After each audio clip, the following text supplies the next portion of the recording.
It's pro wrestling. Some of you already know what it is. Happy Saturday afternoon. Today we are talking about the AEW women's roster. But before we do all that, if you haven't already, make sure that you like, share, subscribe. Also, make sure that you give us a follow on Instagram at good_villain_media. You won't be sorry. Danny will appreciate it for sure.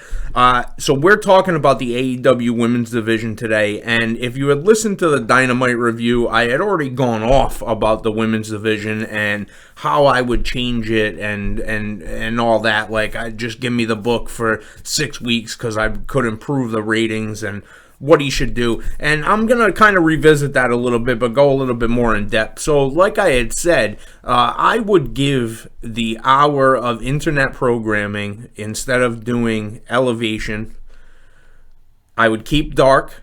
I would keep AEW Dark. I would cut Elevation, and I would do AEW Women's. So all elite women, and I would do a complete women's show. Okay, I would take that hour of programming just on the internet, and within 6 weeks, could increase the viewership every week, zero doubt about it. With the roster that they have, okay, which is fucking expansive. Okay, AEW has a fucking giant women's roster. Women's wrestling has never been better than it is right now. Okay, over the past 2 decades, women's wrestling has become premier, must-see, have become just as big as stars as the men have in a much shorter amount of time and given much less opportunity.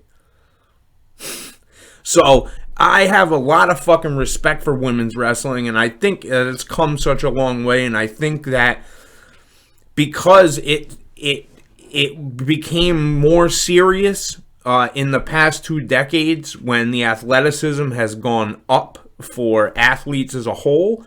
I think that the male rosters are more about getting their shit in and displaying their athleticism, where the women's rosters are more about telling the stories and having very credible matches against each other. So I think that there's like a vast difference, and I honestly really like women's wrestling. I think that it's fucking great if it's done right. And sure, there are shit matches, and there's shit matches on the guy's side too.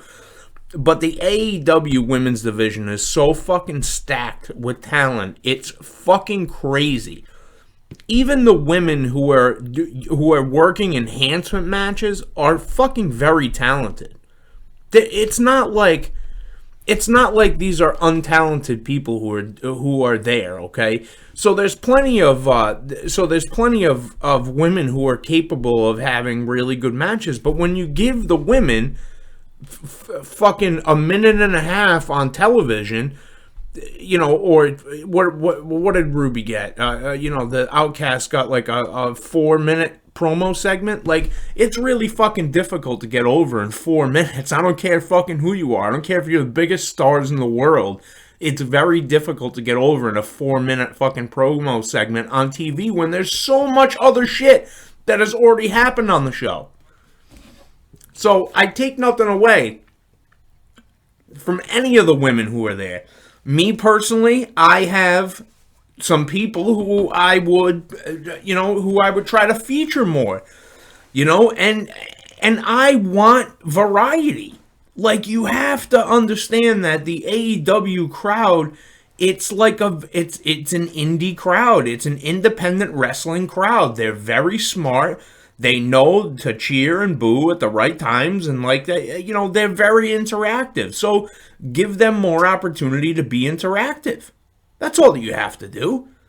Give the women more time. If you give them that hour time slot just on the internet to start, I bet that you're going to see the ratings increase for that show, because no one cares about Elevation. They really don't. I mean, I watch it. I watch Dark too, but like, that doesn't mean that other people do. I mean, it's really difficult, and the TV time is so precious in AEW because they have so many fucking talents. They have so many talents on their roster. So I mean, for me, I mean, you have the two women who are champions right now, Jade Cargill and Jamie Hayter.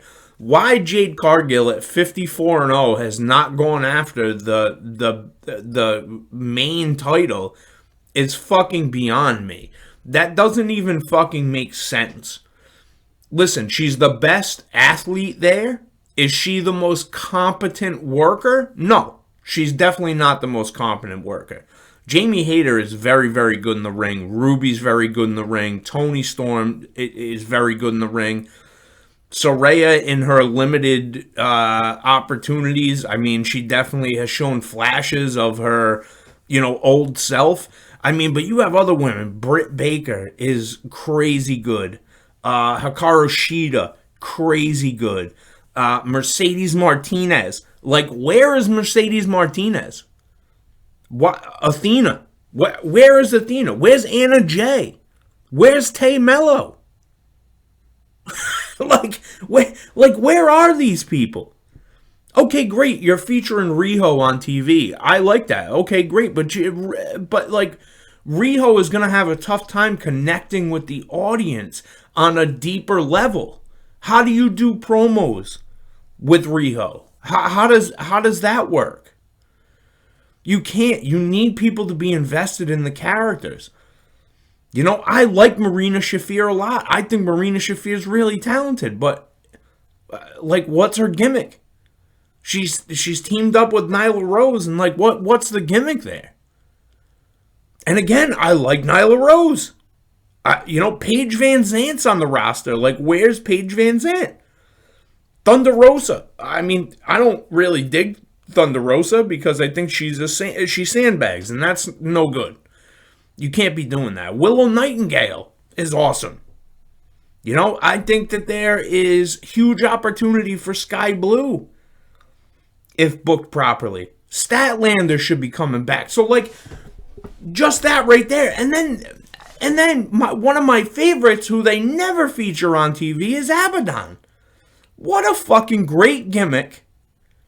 Evil, mean, looks crazy, really could, really can, fucking scare the shit out of somebody. And, why are these people not featured more? Why can't we get more, why can't we get more of a mix? And I get it, the TV time is so fucking limited. But you have 3 hours of programming and then another 2 on the internet. Give one of those hours to the women. That shit will get over, man. Let them tell the stories. Please, for the love of God, let them tell the stories. You will see that people are fucking into it. And I get it. You might not think from a business standpoint that it will draw. I totally get why you would assume that. But if you don't give it a shot, you'll never understand the potential. You'll never see the full potential of what it could do. And like I said, just with those people right there, that's not including anybody else. Just with the people that I named right there, off the top of my head, I could do 6 weeks of programming within 24 hours. No problem. For an internet-only show, absolutely no problem. Let's invest in the story, TK. I talked with Knowledge about this. He was like, oh, you're absolutely right. I said, I don't know, dude. It's just fucking wild to me. Man. Well, I hope that TK does something, man. I hope that TK makes this Collision show or something, a women's only show, but who the fuck knows? Who the fuck knows? We're going to get another hour of programming and it's not going to be women's wrestling. So I don't know what the fuck to tell you. Make sure that you tune in for the rest of the weekend for more from Pro Wrestling Summit. Until then, watch wrestling. Peace.